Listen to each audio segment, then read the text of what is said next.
سامو زين بيثير الجدل بينه وبين رامي صبري وتامر حسني. تعال اقول لك بالظبط ايه اللي حصل. سامو زين قرر وبعد 15 سنة من نزول اغنيته ايام في بعدنا فاتوا ان هو يصورها فيديو كليب، وده بعد نزول اغنية فعلا ما بيتنسيش لتامر حسني ورامي صبري.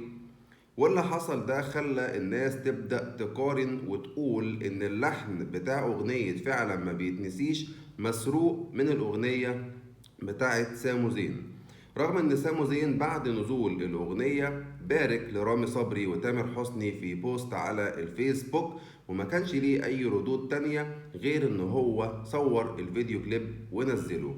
فانتوا تفتكروا سامو زين بالفعل بيثير الجدل وعايز يبين للناس ان اللحن قد يكون مسروق من الاغنية بتاعته، ولا انتوا شايفين ان اللحن مش مسروق وهو جت صدفة بيصور الكليب؟